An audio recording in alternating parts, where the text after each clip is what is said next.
Me voilà de retour d'un accouchement à domicile grâce à mon tout nouveau micro acheté grâce au conseil de Omega Music. Je me retrouve à pouvoir enregistrer même dans ma voiture en sortant d'une naissance. Je vais pouvoir ainsi vous livrer un peu mes impressions. Et là justement, je pensais à vous parler de la présence des aînés lors des naissances, parce qu'à cette naissance, il y avait l'aîné qui était là, qui avait un petit peu plus de 2 ans. Et donc vous donner peut-être des pistes si jamais vous posez la question de la présence ou non de vos enfants à la naissance de votre bébé.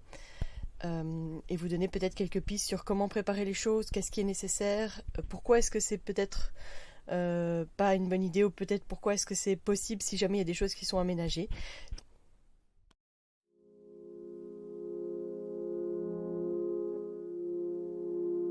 Bienvenue dans Bulle de Sage-Femme, le podcast qui déconstruit les croyances, démystifie les peurs sociétales, redonne toute sa place à la physiologie des femmes qui savent enfanter dans leur pleine puissance, mais aussi des bébés qui savent se mettre au monde.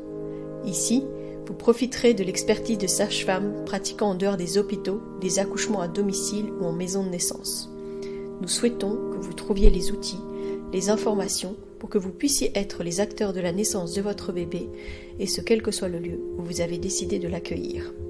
Mon nom est Mélissa Chambard, sage-femme, maman de 5 enfants.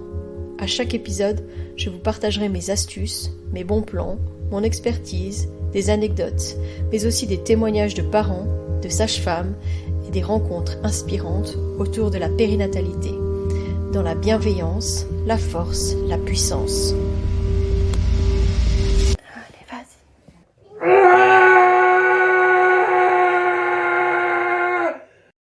Bonjour et bienvenue dans ce premier épisode.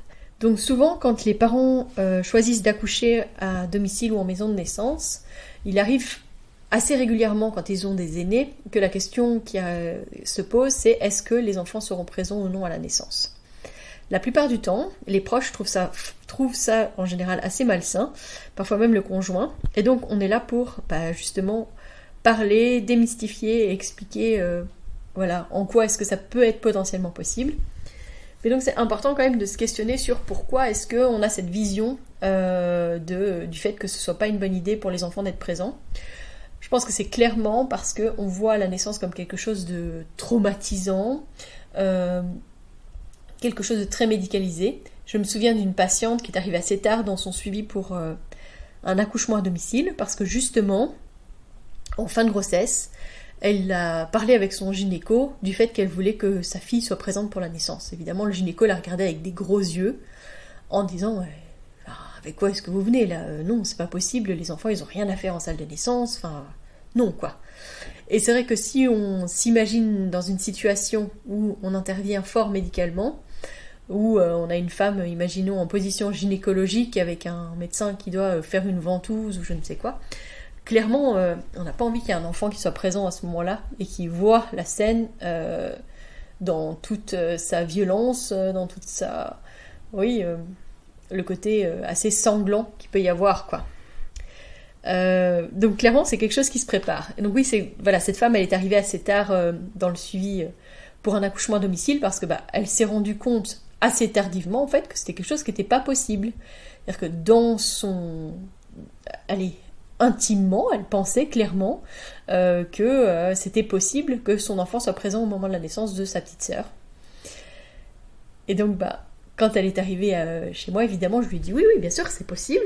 Et son mari disait, mais je ne comprends pas pourquoi est-ce qu'elle a besoin que notre grande soit là, quoi. C'est vrai que finalement, on pourrait se demander pourquoi est-ce que les femmes ressentent dans leur trip que c'est bon que leurs enfants soient présents. Parce que c'est souvent elles qui viennent avec cette question-là. C'est souvent elles qui sont fort liées avec leur aîné dans le processus de l'arrivée d'un nouveau bébé dans la famille. Et elles ressentent comme ça à quel point elles se posent la question « Tiens, mais moi j'aimerais bien en fait qu'il soit présent, c'est vraiment important pour moi. » Alors, que ce soit à la maison ou à la maison de naissance pour nous, on est toujours ok en fait qu'il y ait la présence d'un aîné qui soit là, d'un ou des aînés d'ailleurs. La seule chose qu'on demande souvent aux parents, c'est la seule chose qu'on leur demande vraiment, c'est qu'il y ait une personne de référence. Alors pourquoi cette personne de référence ? Parce que, clairement, les femmes, quand elles enfantent, très souvent, elles vont avoir besoin de leur compagnon ou de leur compagne. Elles vont avoir besoin de leur figure, leur phare au milieu de la tempête. Et donc il ne faut pas que cette personne-là soit nécessaire auprès des aînés en fait. Il faut qu'il y ait quelqu'un qui soit capable de manager en fait tout le reste avec les enfants, le ou les enfants, pour que le ou la compagne puisse rester auprès de la femme qui est en train de passer au travers de l'enfantement, de vivre ses contractions, qui a besoin de son point d'ancrage. Donc quand on parle de personnes de référence, clairement ça peut être un membre de la famille, ça va souvent être une mère, une sœur, une cousine, enfin voilà. Ça peut aussi être une amie, une voisine, enfin voilà, mais quelqu'un qui est clairement ok avec la naissance en dehors de l'hôpital. On va pas demander à quelqu'un qui a peur du fait que la femme accouche en dehors de l'hôpital d'être présent à la naissance. Ça c'est pas du tout une bonne idée. Ça peut aussi être une doula. Et si c'est le cas, ça serait vraiment hyper important que cette doula ait pris le temps de faire connaissance avec les enfants pour que ce soit vraiment une personne de référence dans laquelle les enfants ont confiance pour que au moment de la naissance, si c'est nécessaire, cette personne soit capable justement soit de les garder auprès d'elle parce que sur le moment ils ne sont pas rassurés, soit d'être juste présente mais d'être là en soutien si nécessaire. C'est aussi quelque chose du coup qui se prépare longtemps à l'avance. Longtemps à l'avance. En tout cas, c'est quelque chose qu'on prépare avec les enfants dans le sens où on n'est quand même pas habitué, faut pas se mentir, à entendre sa mère aller dans des sons aller aussi graves ou en tout cas aussi forts. Ça peut quand même être interpellant, effrayant, si on prépare correctement les enfants. Si on leur explique ce qui va se passer, si on leur explique le processus de la naissance, en général, ça va être tout à fait normal. Et quand ils vont avoir besoin d'être réassurés, juste le fait qu'on leur dit « mais oui, mais rappelle-toi, c'est comme ça qu'on en avait parlé, c'est comme ça qu'ils en parlent dans tel livre, etc. » Tu te souviens quand on a lu ça ? Voilà, ça va juste les ramener dans « ah oui, c'est vrai, en fait c'est normal, maman elle est juste en train de mettre au monde mon petit frère ou ma petite sœur. » Voilà, pendant cet accouchement à domicile, la petite fille, elle a vraiment fait des allers-retours entre là où était sa mère qui était dans la piscine, et puis ses jeux, ses jouets, etc. Les parents, ils ont clairement, pendant la grossesse, décidé à un moment donné que ça serait à la maison, parce que justement, ils voulaient qu'elle soit dans un environnement qui lui était familier, et pour qu'elle puisse tout simplement jouer avec ses jeux, être dans son milieu habituel, pour ne pas être trop perturbée par ce côté-là en tout cas, et puis avoir une amie qui était là pour s'occuper d'elle. Ça, c'était vraiment ce qui était mis en place. Mais avant ça, évidemment, ils ont parlé de ce qui allait se passer, les fois où cette femme a eu un pré-travail avec des contractions un peu plus fortes et qu'elle a entendu sa mère faire des sons, etc. On lui a dit, mais oui, tu vois, quand la petite sœur va venir, maman, elle va chanter. C'est souvent ce qu'ils lui ont dit pendant la naissance. Ils lui ont dit, maman, elle chante pour faire venir la petite sœur, elle a besoin de force, c'est pour ça qu'elle fait du bruit comme ça, etc. Et cette petite fille, elle venait juste, elle disait, maman, elle est dans le bain. Je vous mettrai peut-être un petit peu de son de cette naissance pour que vous entendiez en fait cette petite fille qui juste, régulièrement vient juste s'assurer que sa maman va bien et vient demander aux adultes qui sont autour si tout est toujours ok en fait. Et si c'est le cas, elle repart tout simplement jouer tranquillement. Donc clairement, dans les livres qu'on propose à la maison de naissance, donc on a toute une bibliothèque qui est pour les parents et les futurs parents, avec des livres sur un peu tous les sujets. Mais on a aussi une bibliothèque qui est spécifique pour les enfants, avec beaucoup des livres sur comment se passent les naissances vues par les enfants en fait. Donc vraiment des livres qui leur sont destinés à eux. Il y a notamment Comment naissent aussi les bébés, qui est un livre qui a été créé par une illustratrice belge pour préparer à la base ses enfants à l'arrivée de leur petit frère. Donc ça c'est vraiment quelque chose qui parle du suivi de la grossesse et de l'accouchement à la maison. Et c'est une illustratrice et une auteure du coup que je vous présenterai dans un autre podcast. Et on a aussi un livre qui s'appelle Bienvenue chez toi Lou, Et aussi Ma mère c'est la plus forte. Donc ça c'est vraiment un livre, je pense que c'est un livre qui a été fait par une Québécoise. Tous ces 2 livres sont vraiment aussi axés sur la naissance à domicile. Il y a aussi Hello Baby, donc ça c'est un livre que moi j'adore, que j'ai beaucoup aimé utiliser avec mes enfants pour l'arrivée de de la petite dernière. Je trouve que les images sont très douces. Et alors ce que j'aime beaucoup, c'est qu'à la fin, donc le bébé est là, ils sont tous présents pour l'arrivée du bébé. Les membres de la famille qui viennent avec une soupe, voilà. Et quand le bébé naît, c'est avec tout le monde autour. Et ensuite ils s'installent tous dans le salon, près du feu, et ils passent tous leur première nuit tous ensemble.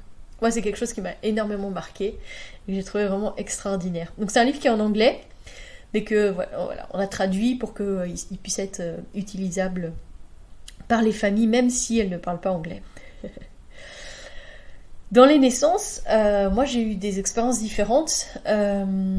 Clairement, il y a eu des naissances, par exemple, je me souviens d'une naissance où c'était une maman qui allait accueillir son 4e bébé. Et c'est dans ces 3 plus grands, il y en a le plus grand de tous dormait. Alors lui, il a vraiment été se coucher, il a dormi. Le deuxième, il est resté veillé assis en haut des escaliers. C'est-à-dire qu'il n'est jamais descendu, il n'est jamais descendu voir sa mère, jamais descendu voir ce qui se passait, voilà, mais jamais allé se coucher non plus. C'est comme s'il avait veillé sa mère à distance, en tout cas pour s'assurer que tout se passait correctement, mais sans trop se mouiller, quoi. Et à côté de ça, le petit dernier, lui, il est descendu. Il avait, dans mes souvenirs, il avait moins de 2 ans, justement, et il y avait un petit matelas qui était installé à côté de la piscine. Et cet enfant, il est venu s'installer, il s'est mis sur ce matelas, il a veillé sa mère pendant tout le travail en fait, mais sans s'endormir. C'est-à-dire qu'il était là, il regardait, mais il n'a pas fait de bruit, rien du tout, il est resté à distance. Vraiment juste une présence rassurante aussi pour sa maman. Et quand elle a approché de la phase de... Enfin, quand elle était en pleine phase de désespérance, là, quand vraiment elle arrivait à son sommeil, qu'elle était complètement... dans un moment vulnérable, et c'était un moment qu'on savait, enfin moi en tout cas je le savais qu'elle avait du mal à traverser,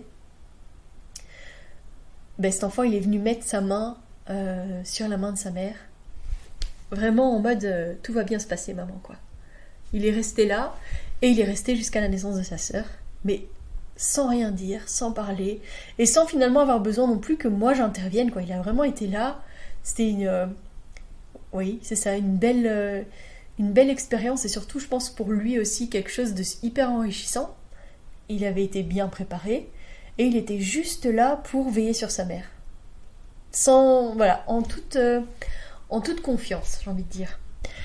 J'ai eu d'autres situations où en fait c'était en plein milieu de la nuit et le grand frère il dormait, une naissance que je me souviens très rapide, avec un bébé qui a pleuré, énormément pleuré en postnatal.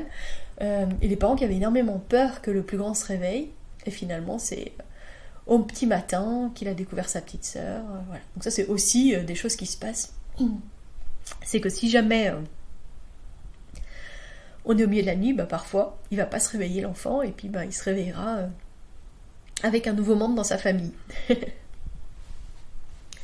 On a quand même eu une fois un couple qui est arrivé avec un plus grand, sans qu'il y ait d'accompagnant à la maison de naissance.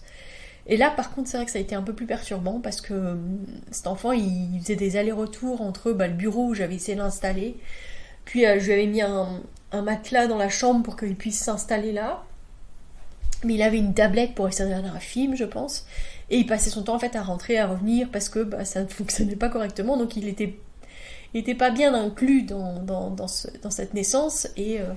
mais il n'y avait pas de personne pour s'occuper de lui, quoi. Certainement que si jamais ça avait été le cas, peut-être qu'il n'aurait pas du tout participé à la naissance, il aurait juste été dans la pièce d'à côté, et puis il serait rentré une fois que le petit frère serait né. Mais là, comme il n'y avait personne pour s'occuper de lui, évidemment, il venait requérir notre attention sur le moment même, quoi. Donc c'est pour ça que c'est hyper important d'avoir quelqu'un, même au milieu de la nuit, en fait, parce que même dans la situation où... ce grand frère que je vous disais qui a dormi et puis qui s'est réveillé au petit matin pour découvrir sa petite sœur, clairement s'il s'était réveillé au milieu de la nuit, là on aurait été assez embêtés quoi. C'est-à-dire qu'il n'y aurait pas eu d'adulte pour répondre à sa demande, ça aurait peut-être potentiellement été un petit peu plus compliqué. Mais bon, comme on dit, en tout cas comme on le répète souvent nous, les bébés se posent comme ils doivent se poser. Et donc clairement, je pense que ça s'est passé comme ça parce que ça devait se passer comme ça. Parce que finalement, au milieu de la nuit, c'était peut-être plus facile. Et il arrive même que dans les situations où les plus grandes ne font pas encore totalement leur nuit, cette nuit-là, ils vont mieux dormir que d'autres nuits. Ça, c'est aussi possible. Moi, personnellement, pour la naissance de ma petite troisième, mon fils avait à l'époque, il n'avait pas encore 6 ans, il allait avoir 6 ans, et il m'avait clairement fait la demande, il m'avait dit « Moi, maman, je veux être présent pour la naissance du bébé ». Et quand j'en parlais autour de moi, les gens me disaient « Oui, mais il veut être présent, mais c'est juste qu'il veut te dire qu'il ne veut pas partir de la maison, quoi, il veut être dans la maison quand tu vas accoucher ». Je dis, je suis pas si sûre que ça, donc clairement je me suis adressée à lui et je lui ai dit, voilà, quand tu dis que tu veux être présent pour la naissance du bébé, ça veut dire quoi? Et il m'a dit, moi je vais être présent quand le bébé va sortir de ta zézette. Ok, d'accord, je crois que c'était clair. Mais je lui avais juste dit, je vais pas te dire oui, mais je vais pas te dire non non plus. Parce qu'en fait, sur le moment, peut-être que justement, voilà, je vais faire des sons qui te feront peur, et t'auras pas envie d'être présent, t'auras pas envie de t'approcher parce que ça te fera peur, et c'est ok en fait, alors que si je te dis oui, peut-être que tu vas te sentir obligé de venir, et puis peut-être que sur le moment, c'est moi qui voudrais pas, parce que peut-être que sur le moment, j'aurais pas envie d'être, de vous avoir autour de moi, de t'avoir près de moi, donc si on dit qu'on verra sur le moment, on verra sur le moment, quoi. Et pour l'histoire, au moment où j'ai senti le réflexe d'expulsion, j'ai juste dit, voilà, s'il veut venir, c'est maintenant, quoi. Donc on a été le chercher, la personne qui était là a été le chercher, et puis sa sœur a suivi, en fait. Donc ils étaient tous les deux présents pour la naissance de leur petite sœur. On a découvert ensemble, du coup, que c'était une petite sœur. Donc ça, c'était très chouette. C'est-à-dire qu'on a accueilli notre bébé, on l'a posé sur moi, dans la piscine. Mon mari était dans la piscine avec moi.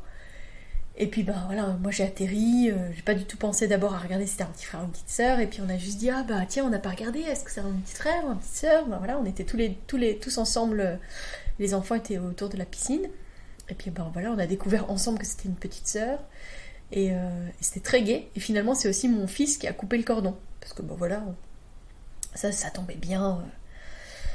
Et j'ai toujours trouvé qu'il y avait un lien spécial entre Rose et Michel. Et quand je regarde les photos de la naissance, je vois qu'il était vraiment présent dès les premiers instants. Et on dit que voilà, les bébés s'imprègnent à ce moment-là. Et je crois qu'elle s'est bien imprégnée de son frère. Donc ça, c'était très très gai à voir. C'est vraiment des photos très fortes. Et où je vois vraiment même ma deuxième, qui à l'époque avait tout juste 3 ans, à quel point en fait c'était normal, naturel. Alors il y a eu évidemment des moments où elle avait l'air inquiète, mais l'adulte qui était auprès d'eux était là justement pour les rassurer, donc c'était vraiment très très chouette. Et même pour la naissance de ma petite dernière, moi par exemple j'ai ressenti le besoin, en tout cas que tous mes enfants soient présents dans le nid, quoi. C'est-à-dire que mon fils est parti pour un stage de musique pendant 1 semaine, pile au moment où j'aurais pu accoucher. Je l'ai laissé partir à son stage de musique, vraiment les larmes aux yeux. J'étais dans tous mes états, je me disais si j'accouche et qu'il n'est pas là, je me sentais vraiment pas bien. Puis j'en parlais encore avec Mélanie en lui disant oui, on avait des patientes qui accouchaient à ce moment-là. Je disais oui, moi pourquoi j'accouche pas? Et elle me disait tu sais très bien pourquoi t'accouches pas. Et je dis oui, c'est vrai en fait, mon fils il est pas là. Et quand on a été le chercher, grand soulagement de sa part de voir qu'en fait j'avais toujours pas accouché. Et moi, ça a été comme une grosse libération parce que finalement on a été le chercher le samedi et le dimanche matin, je commençais mon travail pour accueillir mon bébé. Un travail qui a été beaucoup plus long que tous mes autres accouchements. Et finalement j'ai accouché au milieu de la nuit, donc en fait tout le monde dormait. Ils étaient dans la maison, mais ils étaient pas auprès de moi. Et finalement tant mieux parce que je pense que j'ai été loin dans le côté animal. J'ai vraiment crié, hurlé comme jamais lors de mes naissances, des naissances précédentes de mes enfants. Et par contre, on a été les réveiller. Et pour la petite histoire, on a essayé de réveiller mon fils qui ne s'est jamais réveillé. et qui a découvert finalement le dernier, que c'était une petite sœur qu'on avait accueillie. Comme quoi. Mais c'est clair que moi j'ai toujours eu besoin de sentir, à partir du moment où j'ai décidé d'accoucher chez moi et d'avoir mes enfants qui étaient présents, j'avais besoin que mes enfants soient présents à la maison, mais j'avais pas besoin d'eux dans la pièce avec moi. Au moment de la naissance même, oui, mais pendant le travail, non. J'avais vraiment besoin que, ponctuellement, ils venaient me faire un petit câlin, un petit bisou, mais après ils repartaient. Et donc ce que moi j'avais fait, et ce que je conseille souvent aux parents, c'est d'avoir une petite boîte avec des petites activités, des petites choses à préparer peut-être pour l'arrivée du bébé, par exemple dessiner sur des bodys ou faire une guirlande avec le prénom du bébé, ou enfin voilà, mais des choses concrètes parfois qui leur font du bien. Après aussi des jeux, voilà, des choses. Moi je sais que mes enfants ils avaient aussi des petits appareils photos jetables, donc j'ai des photos de ce qu'ils ont fait dans la journée en fait. Et puis au moment de la naissance de leur petite sœur, ils étaient venus avec leur petit appareil photo, mais évidemment, là, ils n'ont pas su prendre de photos. Enfin, on voit un pied, une cuisse, mais on voit rien. Mais c'était aussi très intéressant de voir un peu leur point de vue. Et puis c'était comme un prisme, quelque chose entre la réalité brute et puis ce qu'ils voyaient eux, je ne sais pas. En tout cas, ça a très bien fonctionné. Ça peut être une piste. Voilà. Moi, je pense que ce qui est intéressant, c'est quand même de se questionner de... Et si finalement, on redonnait sa place à la naissance? Si on faisait vraiment en sorte que c'était un événement normal de la vie, un rite puissant, clairement, voilà. Les femmes sont puissantes au moment de la naissance, qu'on explique aux enfants ce que c'est que de mettre au monde des bébés. Je crois qu'en fait, les enfants, ils le vivent de la même manière qu'ils peuvent parfois assister à la naissance des petits chatons ou des petits chiots de la maison, quoi. Ça fait partie de la vie, et nous, en les excluant de ces moments-là, parfois, on en fait quelque chose qui est encore plus effrayant. Il y a vraiment quelque chose de cet ordre-là. Je crois que c'est nous qui sommes les vecteurs de changement, de vision, en fait, de la naissance. Si on redonne sa place à ce qu'est cet événement intime, clairement, puissant, fort, parfois un peu bestial, même souvent en fait, mais qu'on explique pourquoi, je crois que les enfants ils sont capables de le vivre, de le sentir, et puis parfois on fait le plan d'eux, ils seront présents, et puis sur le moment c'est pas ok, et c'est important de s'écouter en fait, parce qu'on parle de la présence des aînés avec quasi tous les parents qui ont déjà un enfant. Parfois, c'est clairement, dès qu'on en parle, les parents disent « Ah non, mais ça, non, ils iront chez la tante, la grand-mère, enfin voilà. » Parfois, ils se posent la question et puis ils se disent « Ah bah oui, pourquoi pas, ah bah oui, ils prévoient. » Et puis sur le moment, des fois, ils vont juste... ça m'est déjà arrivé d'arriver à domicile et dire « Ah bah et les enfants, ils sont où ? Ah mais ils sont chez mamie. » Parce que finalement, la femme, dès le début, elle a senti que ça serait pas ok. Peut-être qu'ils allaient être trop envahissants, peut-être que... elle sentait qu'elle ne pourrait pas tout lâcher comme elle en avait besoin. Et ça aussi, c'est bon. Ça aussi, c'est ok. C'est pas une obligation que les enfants soient présents, mais s'ils sont présents, de faire ça pour que tout le monde soit confortable, pour que tout se passe bien pour tout le monde. Et dans le cas où il y ait un transfert, un besoin particulier, etc., voilà, qu'il y ait quelqu'un qui puisse s'occuper des enfants pour que on puisse partir, la maman, le papa ou la compagne, enfin voilà, qu'on puisse partir sereinement parce qu'il y a quelqu'un qui va s'occuper des enfants, quelqu'un qui va les rassurer, etc. C'est quand même ultra important. Voilà. J'espère que ce premier épisode vous aura plu. J'espère que ça répondait un peu peut-être à vos questionnements. J'espère que ces petites clés que je vous ai données, donc avec l'explication de la présence de cette personne de référence, que ce soit un membre de la famille, une amie, une doula, etc.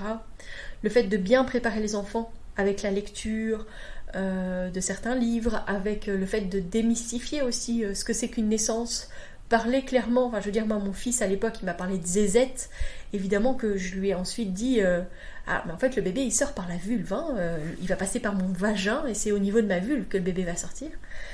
Tout ça on l'a abordé, on l'a dit parce que voilà, c'est important d'appeler un chat, je vous le dis déjà dans l'épisode pilote, mais c'est quelque chose qui est hyper important en fait, de parler clairement des parties de son anatomie, et quand on parle d'accouchement, c'est la même chose.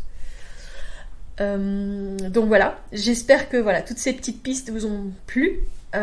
Pour ce qui est des références des livres dont je vous ai parlé, ils seront donc dans la description, n'hésitez pas à les voir. Si cela vous a plu, n'hésitez pas non plus à partager ce podcast, à expliquer, si moi j'aimerais bien savoir si vos plus grands ont participé à la naissance de vos bébés, comment est-ce que ça s'est passé, pourquoi est-ce que finalement vous l'avez peut-être pas fait.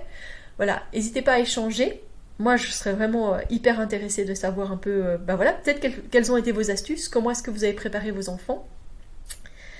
Et voilà, donc je vous donne rendez-vous pour le prochain épisode, et je vous remercie vraiment de cette écoute. Je suis très très heureuse de partager tout ça avec vous et de faire en sorte qu'on accueille en douceur les adultes de demain. Si vous souhaitez échanger à propos des différents sujets abordés dans ce podcast, vous pouvez interagir sur les posts dédiés à chaque épisode sur nos réseaux sociaux Facebook et Instagram.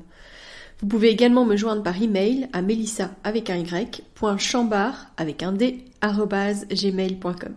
Je serai également ravie de collaborer avec vous, que ce soit pour un témoignage, une rencontre ou pour savoir quel sujet vous intéresserait à l'avenir.